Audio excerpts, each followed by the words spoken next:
Você pode se assentar, meu querido. Graça e paz. Bom estar com vocês aqui na Conferência Mundo. E a minha oração é que Deus fale aos nossos corações de maneira muito especial nesta oportunidade. Quero agradecer o convite feito pelo reverendo Cláudio e louvo a Deus pela vida dos queridos aqui. Estava ali feliz ouvindo a igreja bendizer o nome do Senhor. A acústica favorece e você parece que ouve com mais intensidade ainda, todo mundo cantando de forma uníssona e glorificando o nome do Senhor. Abra sua Bíblia, por favor, no livro do profeta Daniel, no capítulo 3. Daniel, capítulo 3.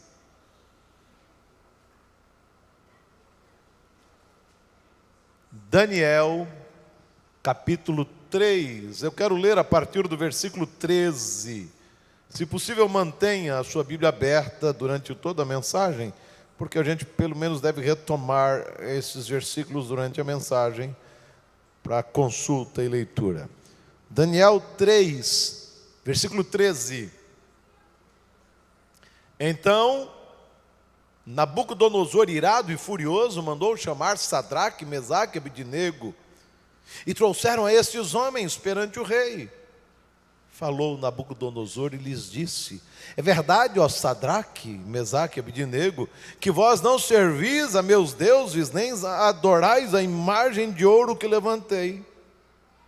Agora, pois, estáis dispostos, e quando ouvirdes o som da trombeta, do pífaro, da cítara, da harpa, do saltério, da gaita de foles, prostrai-vos e adorai a imagem que fiz. Porém, se não a adorardes, sereis no mesmo instante lançados na fornalha de fogo ardente. E quem é o Deus que vos poderá livrar das minhas mãos?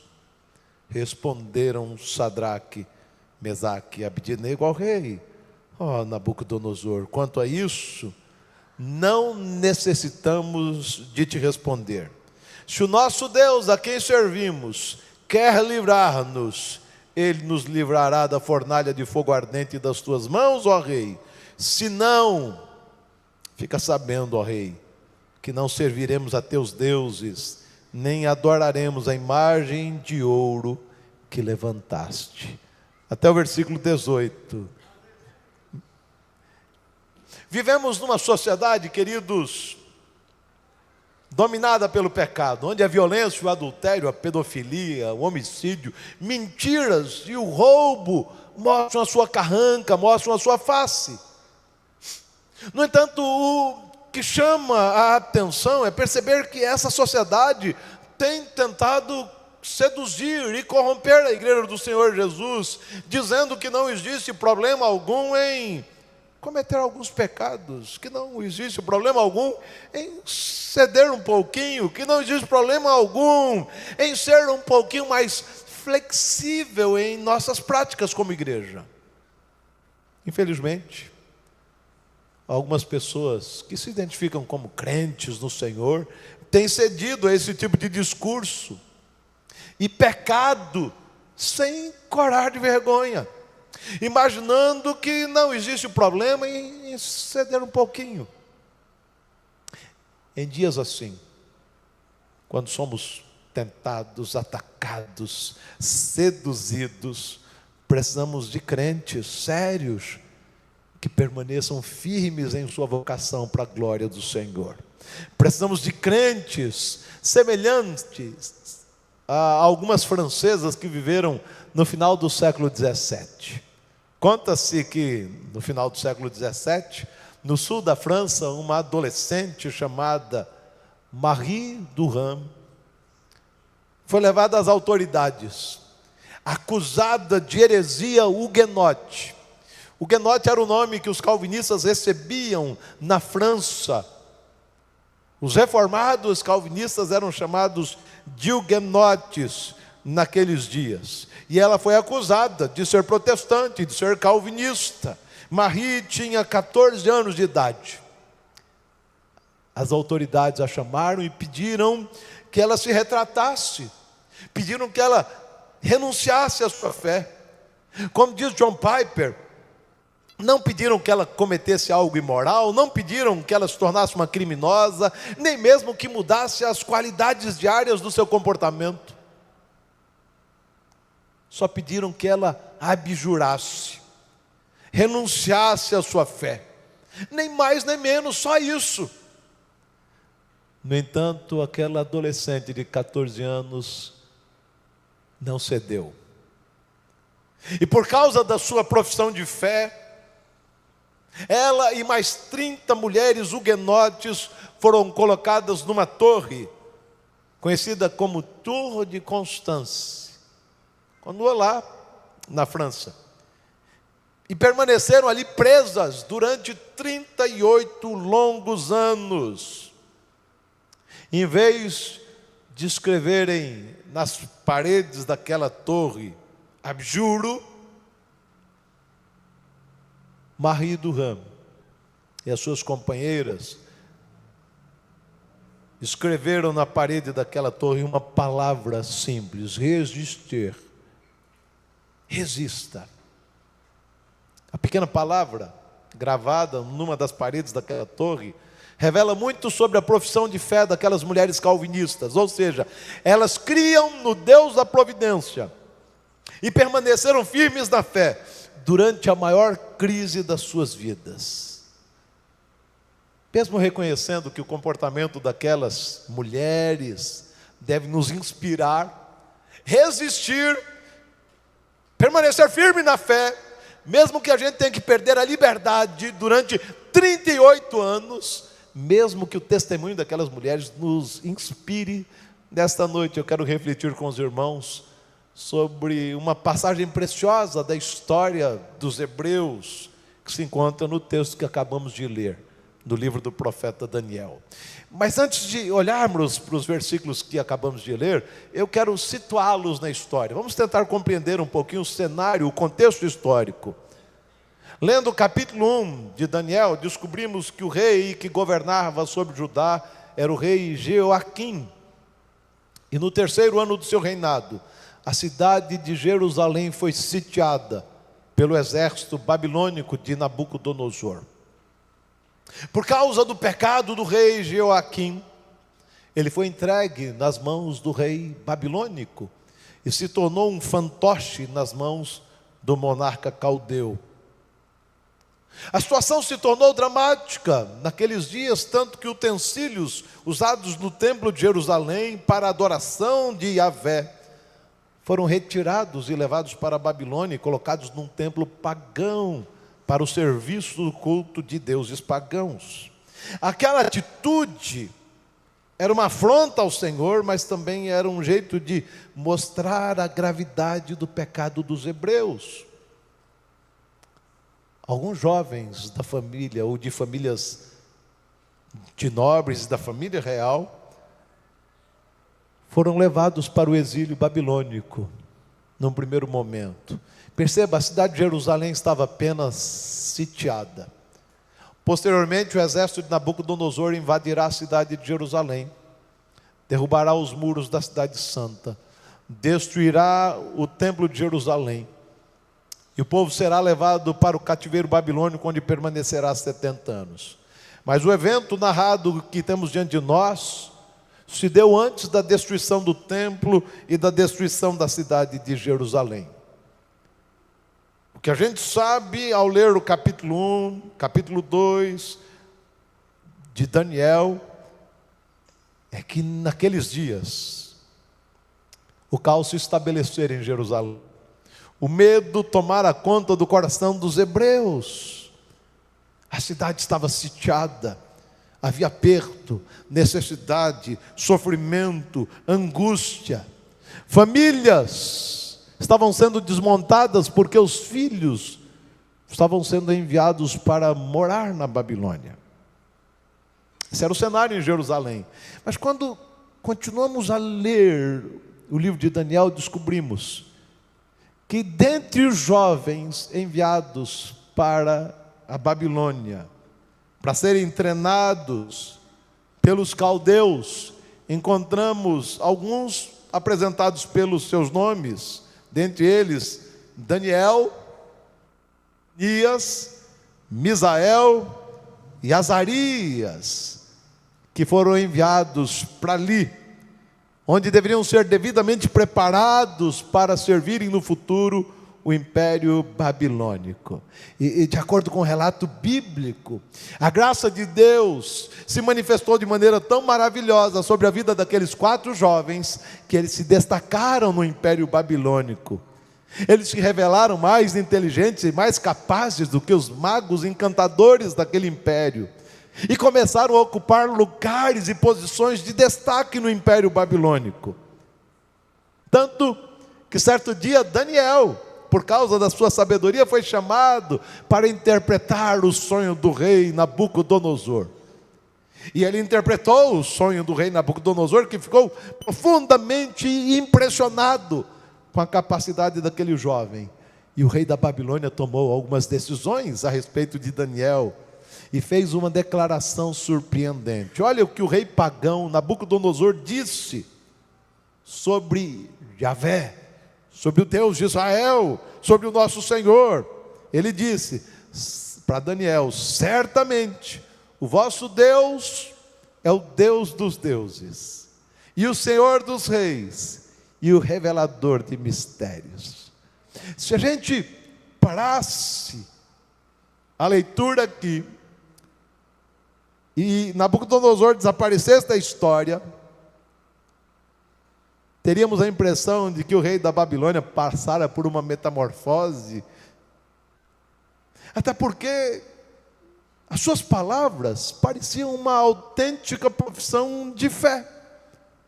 O vosso Deus é o Deus dos deuses, o Senhor dos reis, o revelador de mistérios. No entanto, lendo o primeiro versículo do capítulo 3 do livro do profeta Daniel, descobrimos que a profissão de fé do rei Nabucodonosor não se sustentou, não resistiu ao tempo. Tanto que o capítulo 3 começa dizendo o seguinte: que o rei Nabucodonosor edificou uma estátua de ouro, que media 60 côvados de altura e 6 côvados de largura, 27 metros de altura e 3 metros de largura. Se levantou essa estátua no campo de Durá e exigiu que ela fosse adorada. Na verdade, no dia da inauguração da estátua, Nabucodonosor convocou todos os líderes do império e disse que, assim que o arauto tocasse e a música fosse ouvida,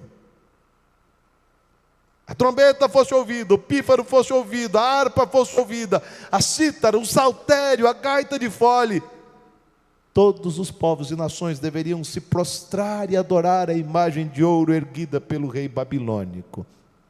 E qualquer que se negasse a fazê-lo seria lançado no mesmo instante na fornalha de fogo ardente. Por isso, quando as maiores autoridades do Império Babilônico ouviram o toque daqueles instrumentos, se prostraram e adoraram a imagem erguida pelo rei Nabucodonosor. Depois da consagração daquela estátua, daquela imagem erguida pelo rei, alguns caldeus, alguns babilônicos, procuraram o rei Nabucodonosor com uma grave denúncia.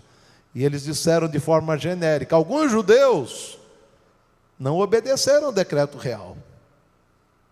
Logo depois de dizerem alguns judeus, capítulo 3, versículo 8, no versículo 12, eles dizem que os judeus que foram constituídos sobre os negócios da província da Babilônia não se prostraram diante da estátua erguida pelo rei. Na verdade, aqueles homens estavam dizendo o seguinte: Sadraque, Mesaque e Abidnego, ou seja, os 3 amigos de Daniel, Ananias, Misael e Azarias, segundo a denúncia, fizeram pouco caso do rei, desprezaram a ordem real, porque não consideravam o monarca da Babilônia e não queriam honrá-lo.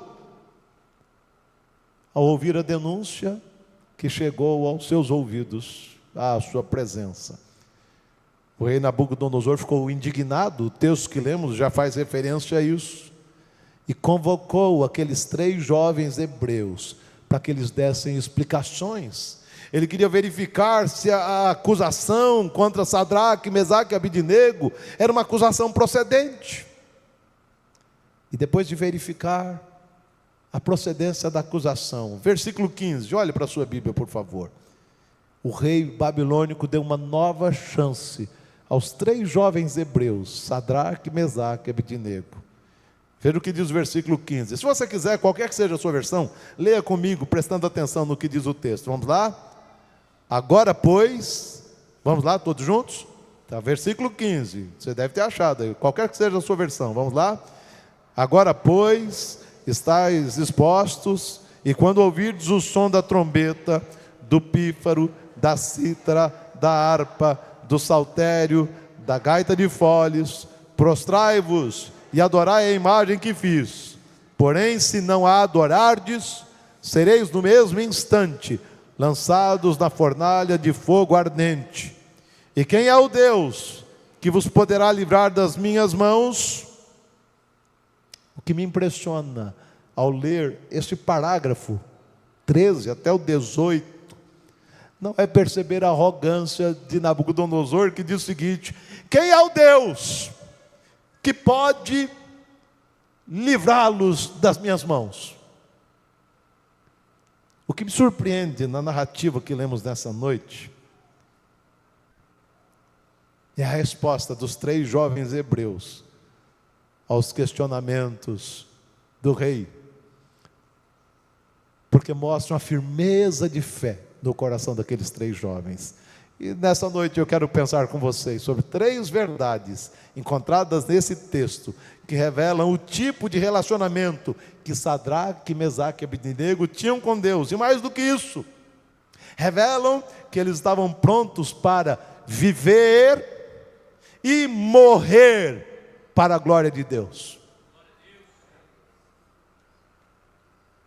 É difícil viver para a glória de Deus e morrer para a glória de Deus. É um desafio viver para a glória de Deus, mas eles estavam dispostos a viver e morrer para a glória de Deus. Eu quero pensar sobre 3 verdades muito objetivas, não pretendo me demorar não. Versículo 16, a gente encontra a primeira verdade. Acompanhe a leitura olhando para a sua Bíblia, por favor. Responderam Sadraque, Mesaque e Abidnego ao rei: Nabucodonosor, quanto a isto, não necessitamos de ti o quê? Responder. Ok. Primeira verdade, quando questionados pelo rei, Mesaque, Sadraque e Abidnego decidiram não o quê?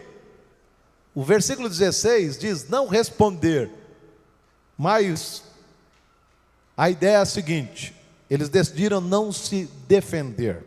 Lendo esse texto e vendo a reação daqueles 3 jovens hebreus, temos a impressão de que eles foram até mesmo atrevidos. Afinal, eles disseram que não precisavam responder ao questionamento do rei. Nabucodonosor, quanto a isso, não necessitamos de responder. No entanto, a ideia do texto original é a seguinte: eles disseram que não iriam se defender. Eles foram acusados. E a pergunta do rei era: vocês não adoraram a estátua, vocês não obedeceram ao meu decreto, as acusações feitas contra vocês procedem. E em vez de se defender, eles disseram: não vamos nos defender. Mas a questão é por que eles não se defenderam. Eles decidiram não se defender porque as acusações feitas contra eles eram verdadeiras. Eles de fato não adoraram a imagem erguida pelo rei Nabucodonosor, portanto eles não tinham defesa. Era fato, eles não adoraram. A acusação era verídica, era factível. Eles decidiram não se defender porque Nabucodonosor sabia que eles eram hebreus.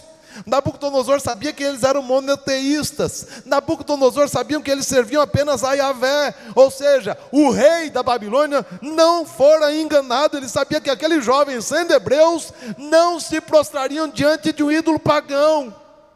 Eles decidiram não se defender porque para eles obedecer a Deus era mais importante do que obedecer aos homens.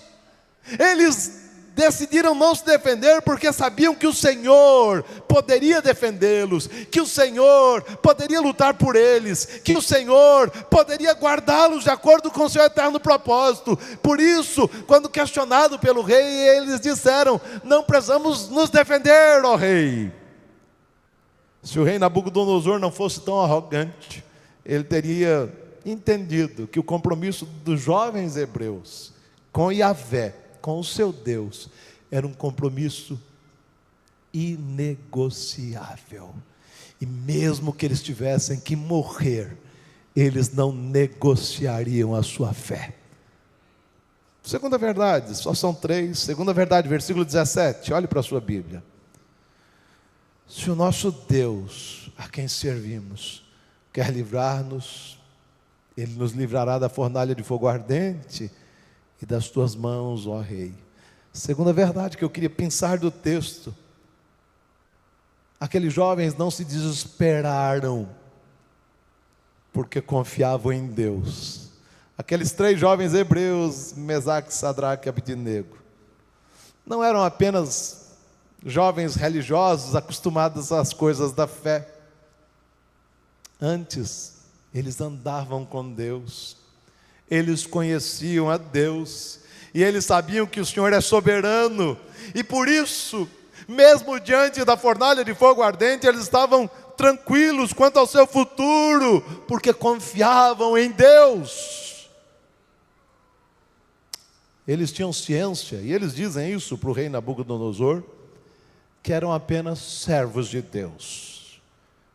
Olha aí o que eles dizem, versículo 17: se o nosso Deus, a quem o quê? Olha aí, versículo 17, ajuda esse velho pastor, irmão. Versículo 17, está na sua Bíblia aí. Está tão empolgado cantando. Vamos lá para a Bíblia agora, vamos lá, diz o quê? Se o nosso Deus, a quem o quê? Servimos. O que eles estão dizendo é exatamente o seguinte: que eles eram apenas servos de Deus. Aqueles 3 jovens foram levados para a Babilônia, e isso que eu quero que você note. E rapidamente ascenderam no império, rapidamente se tornaram pessoas importantes no império, rapidamente começaram a ocupar cargos de confiança no império babilônico. No entanto, na conversa com o rei Nabucodonosor, eles deixaram claro que eram apenas servos do Deus eterno, ou seja, o poder não subiu-lhes à cabeça. Eles não se tornaram altivos, soberbos, ensimesmados. Além disso, percebemos que eles tinham certeza de que, mesmo trabalhando no Império Babilônico, eles estavam a serviço do Senhor. Eles eram servos do Senhor. E essa é uma percepção que nós temos que ter no dia a dia. Quando você trabalha lá na empresa, você não está servindo o seu patrão que paga o seu salário, mas antes de servi-lo, você está servindo o Senhor dos senhores, o Deus dos deuses, o nosso bendito Salvador. Nós somos servos do Senhor. Nós não fomos colocados onde fomos colocados para enriquecermos, para engordarmos, para ascendermos, alcançando degraus mais altos, como alguns pastores de autoajuda dizem. Não! Fomos chamados para viver para a glória do Senhor. E se vamos viver para a glória do Senhor, nós precisamos reconhecer e entender que somos servos e nada mais. Não dá para a gente pensar que a gente é mais do que servo. E eles tinham essa percepção, eles tinham ciência de que eram apenas servos do Senhor. Mas eles sabiam mais do que isso. Eles sabiam que Deus é poderoso. Lendo a resposta dos jovens hebreus, percebemos que eles conheciam muito bem o seu Deus. Por isso disseram o seguinte ao rei: que o Senhor poderia livrá-los, não apenas da fornalha de fogo ardente, mas das mãos de Nabucodonosor. Afinal de contas, o nosso Deus é o Deus Todo-Poderoso. Era isso que eles estavam dizendo. Observe o texto, versículo 17: se o nosso Deus, a quem servimos, quer livrar-nos, Ele nos livrará da fornalha de fogo ardente e das tuas mãos, ó rei. O rei Nabucodonosor acabara de dizer o seguinte: adorem a estátua, porque quem é o Deus que pode livrá-los? E eles estão dizendo o seguinte, atrevidamente, ao rei Nabucodonosor: nós servimos a Deus, o Deus Todo-Poderoso. E Ele pode livrar-nos da fornalha e pode livrar-nos das tuas mãos, ó Rei Nabucodonosor. Porque o nosso Deus é o Deus soberano, poderoso, que governa sobre todas as coisas. Essa era a convicção daqueles jovens. Mas eles sabiam que Deus sabe o que faz. Quando você lê o versículo 17, você percebe o seguinte: eles disseram o seguinte para o rei: se o Senhor quiser nos livrar, Ele nos livrará. Eles não decretaram, não determinaram, não exigiram que Deus fizesse o milagre, antes se colocaram submissamente nas mãos do Senhor. Se o Senhor quiser, Ele fará. Eles criam que Deus é soberano, eles criam que Deus é livre para fazer o que bem entende. Eles confiavam na soberania, na sabedoria, na decisão e no poder do Senhor. Eles não se desesperaram diante da fornalha de fogo ardente. Sabe por quê? Porque eles conheciam a Deus e confiavam em Deus.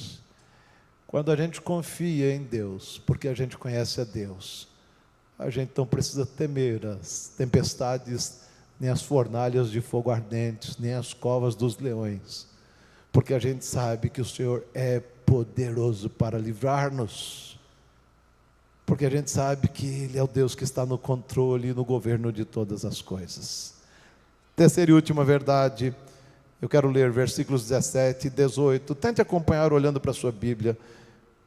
Se o nosso Deus a quem servimos quer livrar-nos, Ele nos livrará da fornalha de fogo ardente e das tuas mãos, ó Rei. Leia comigo 18, por favor. Vamos lá? Se não, fica sabendo, ó Rei, que não serviremos a teus deuses, nem adoraremos a imagem de ouro que levantaste. Ok, terceira e última verdade que eu quero deixar com você nessa noite. A fé não foi abalada no coração daqueles 3 jovens hebreus, nem mesmo diante da morte, nem mesmo diante da morte. O que me impressiona na resposta dada por Sadraque, Mesaque e Abednego ao rei da Babilônia, não é a afirmação de que Deus é soberano. Isso é impressionante. Eles dizem: se Deus quiser livrar, nos livrará da fornalha e das tuas mãos, rei. Ninguém pode impedir o agir de Deus. Ele é Deus soberano sobre tudo. O que me impressiona não é essa convicção, mas o que me impressiona é a convicção de que, para aqueles jovens, agradar a Deus e fazer a vontade do Senhor era mais importante do que salvar a própria vida. Quando você olha para esse texto, você percebe isso. Em sua resposta ao rei Nabucodonosor, aqueles jovens disseram algumas coisas que deveriam fazer-nos corar de vergonha. Sabe por que a gente cantou alegre hoje? Por causa da fé, porque conhecemos a Cristo, mas porque venhamos e convenhamos, nós estamos de boa. Se você tivesse recebido o cartão vermelho hoje à tarde do seu emprego, talvez você nem estivesse aqui porque tivesse decepcionado com Deus. Se você tivesse batido o carro, talvez não estivesse aqui. Talvez se você tivesse descoberto hoje que levou chifre, foi traído pela sua esposa, você não estivesse aqui. Então é mais fácil a gente cantar, falar sobre as grandezas de Deus quando tudo está bem, quando tudo está de boa, quando as coisas estão funcionando, as coisas estão andando nos trilhos. Mas o que me surpreende na história desses jovens é exatamente o contrário. A afirmação deles deveria fazer-nos corar de vergonha. Eles estavam na presença do homem mais poderoso da terra naqueles dias. Eles estavam diante da fornalha de fogo ardente. E eles estavam na iminência de perder a vida. E não ficaram abalados. Antes, eles fizeram algumas declarações preciosas. Veja o que eles dizem: mesmo que o nosso Deus não nos livre, ainda assim permaneceremos fiéis. Você consegue dizer isso? Mesmo que o milagre não venha, eu vou permanecer fiel. Mesmo que a porta de emprego não venha, não seja aberta, eu vou permanecer fiel. Mesmo que o meu casamento não seja transformado, eu vou permanecer fiel. Mesmo que a cura não aconteça, eu vou permanecer fiel. É o que eles estão dizendo. Veja, se não, fica sabendo, ó rei, que não serviremos a teus deuses, nem adoraremos a imagem de ouro que levantaste. Eles estão dizendo isso em que contexto? Se o nosso Deus, a quem servimos, quiser livrar-nos, Ele nos livrará. Se Ele não quiser livrar-nos, é o que eles estão dizendo, Ele não nos livrará. Mas ainda assim, fica sabendo, ó rei, que nós seremos fiéis ao Senhor. Qualquer que seja a resposta de Deus, nós seremos fiéis ao Senhor. Mesmo que Deus não nos livre da fornalha e das tuas mãos, ó rei, ainda assim, não nos prostraremos diante de ídolos pagãos. Aqueles jovens não permaneceram fiéis porque vislumbravam o milagre. Sabe por que eles permaneceram fiéis? Porque eles queriam honrar a Deus na vida ou na morte. Eles queriam viver para a glória de Deus e morrer para a glória de Deus. Aqueles jovens me ensinam que, livrando-nos ou não, o Senhor continua sendo Deus. Operando o milagre ou não, o Senhor continua sendo Deus. E o que é requerido de nós é que sejamos fiéis ao Senhor, mesmo que lá o milagre nunca aconteça. A fé daqueles jovens não foi abalada diante da fornalha de fogo ardente. Eles permaneceram fiéis diante do sim de Deus e diante do não de Deus. Porque eles sabiam que o Deus soberano que rege a história sabe o que faz quando diz sim e quando diz não, quando abre portas e quando fecha portas, quando opera milagres ou quando deixa de operar milagres. A fé daqueles jovens não foi abalada. Eles permaneceram fiéis porque confiavam no Deus a quem serviam. O texto que temos diante de nós, para mim é precioso. Eu não sei para você. Eu sei que você lesse de novo esse texto em casa com calma. Mas esse texto revela que aqueles jovens foram levados para a Babilônia, viviam no exílio, distante dos olhos da família, longe do centro religioso. Mesmo assim, eles não se conformaram àquela cultura. Por isso, não se prostraram diante de um ídolo pagão. Mesmo que todos os sinais dissessem, está na hora de vocês se prostrarem, cedam, só um pouquinho, ninguém não vai perceber, as pessoas vão compreender. Eles disseram que ser fiel a Deus era mais importante. Os 3 jovens hebreus, quando foram confrontados, decidiram não se defender, porque confiavam em Deus. E porque confiavam em Deus, a sua fé não foi abalada. O que a gente pode aprender com essa história? O que isso tem a ver conosco em Guarabira nessa noite? No início da Conferência Mundo. Queridos, entendo que um texto como esse, um episódio como esse, registrado na Palavra de Deus, pode ensinar-nos muitas lições, mas eu quero encerrar com 3 perguntas. E gostaria que você respondesse essas perguntas no coração. O quanto você confia no Senhor? Porque essa é uma história de confiança. Se Deus disser sim ou não, vamos permanecer fiéis. O quanto você confia no Senhor? Você acredita que aquele que lhe redimiu e que foi preparar-nos lugar estará ao seu lado quando a morte lhe visitar? Você acredita nisso?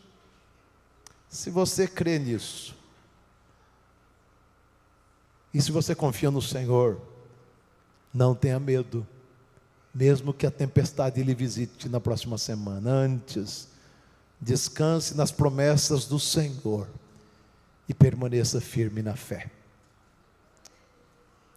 O quanto você confia no Senhor? Está na hora de pensar sobre isso. Segundo, você tem honrado a Deus em todas as áreas da sua vida.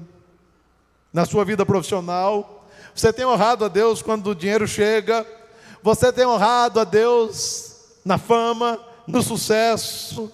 Aqueles 3 jovens hebreus foram levados para o exílio como escravos, mas ascenderam no Império Babilônico. Foram colocados em lugares estratégicos pelo rei Nabucodonosor. No entanto, mesmo em lugares estratégicos, mesmo de bem com a vida, eles não se venderam.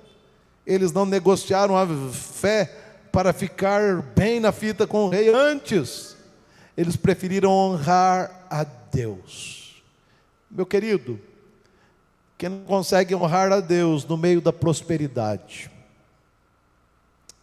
na hora da ascensão social, do sucesso, dificilmente conseguirá honrar a Deus diante da fornalha. Curiosamente, eu me surpreendi, é mais fácil ter casa própria. Esse negócio de casa própria é tão importante que você deve se lembrar que Silvio Santos, durante muito tempo, com o baú da felicidade, prometia no giro do peão uma casa própria.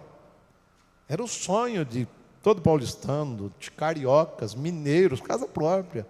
E aí a gente descobre que aqui no Nordeste, a maior parte do pessoal lá da Igreja Central tem casa própria. As famílias mais simples têm casa própria. E eu acredito que a maior parte dos irmãos aqui tem a casa própria. Pode ser uma casinha simples, não tão luxuosa quanto a casa do pastor Cláudio, mas pode ser uma casa moderna, mas é sua.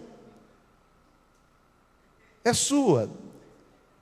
É uma outra realidade. A minha questão é exatamente essa. A gente tem honrado a Deus nessas bênçãos, na ascensão profissional, tendo emprego, tendo casa, tendo família, tendo um lar estável, no sucesso. Se você não consegue honrar a Deus com as bênçãos que Ele tem derramado, dificilmente você honrará a Deus diante da fornalha de fogo ardente.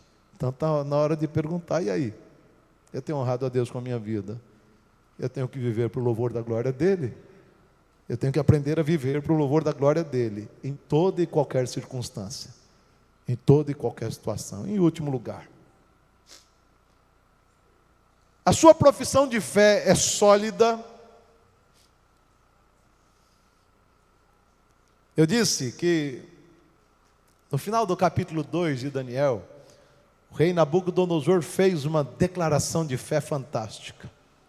Ele admitiu que Javé, o Deus de Israel, é o Deus acima de todos os deuses, rei sobre todos os reis. E imediatamente depois, no início do capítulo 3, ele levantou um ídolo e exigiu que esse ídolo fosse adorado. O coração soberbo de Nabucodonosor era maior do que a sua profissão de fé. A sua soberba e altivez eram maiores do que a sua profissão de fé. A pergunta que eu faço a você é exatamente essa.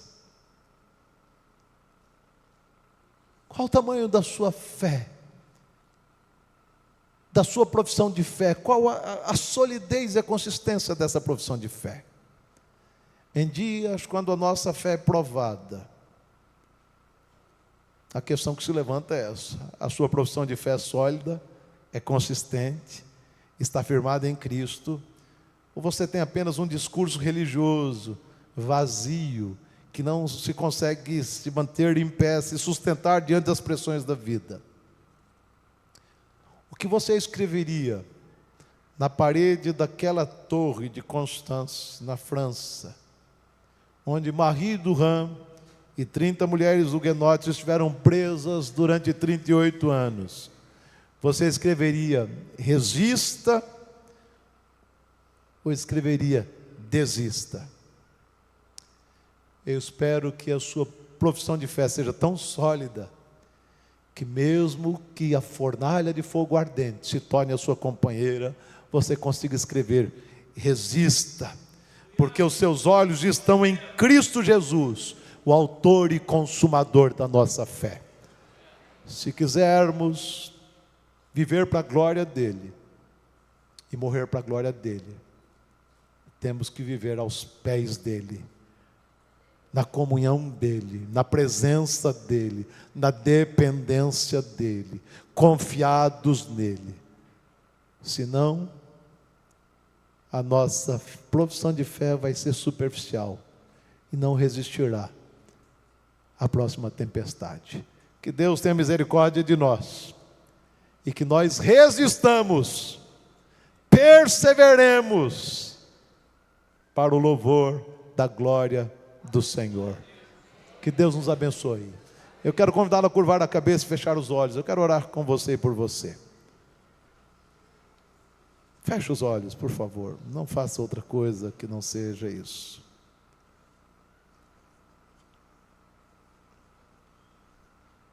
Meu querido, nesses dias, temos que resistir para a glória de Deus. Como Marie Durand fez, como as 30 mulheres huguenotes fizeram, como Sadraque, Mesaque e Abednego fizeram. Precisamos resistir para a glória do Senhor. Mas para que a gente resista para a glória do Senhor, nós temos que saber quem o Senhor é. Temos que conhecê-lo. Para resistirmos para a glória do Senhor, temos que saber quem somos. Somos servos que dependem da graça de Deus. Se você souber quem Deus é, e souber quem você é, você certamente colocará todos os seus temores, os seus fardos e os seus medos diante do Senhor, confiando que Ele tem a melhor resposta, mesmo que a resposta dele para você seja não, porque Ele é o Deus soberano que está no controle de todas as coisas. Resista, firme na fé, para a glória do Senhor. Deus tem misericórdia de nós nessa noite e ajuda-nos, que sejamos crentes perseverantes. Não permita que sejamos crentes do oba-oba, dessa alegria aparente que vemos em tantos lugares. Pelo contrário, que sejamos crentes cuja fé esteja firmada em Cristo Jesus, o autor e consumador dessa fé. Que os nossos olhos estejam fitos em Ti, que a semelhança de Sadraque, Mesaque e Abednego, ó Deus, nós confiemos em Ti, descansemos em Ti e não temamos nem mesmo a fornalha de fogo ardente. Que a semelhança de Sadraque, Mesaque e Abednego, ó Deus, que permaneçamos firmes, resistamos e não negociemos a fé, mesmo que a morte se torne uma companheira presente. Que vivamos, ó Deus, para o louvor da Tua glória. E que, se for da Tua vontade, que morramos, ó Deus, para o louvor da Tua glória. Que numa situação ou outra, que a nossa vida exalte o Teu nome a cada instante.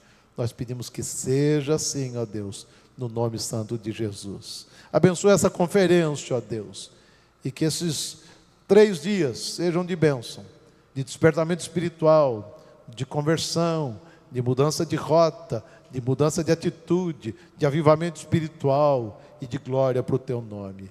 Faz isso, ó Pai. Nós pedimos confiados em Cristo Jesus, o nosso bendito Salvador, em nome de quem nós oramos. Amém, amém. Que Deus abençoe, meu querido. Que Deus lhe sustente e que você resista para a glória do Senhor.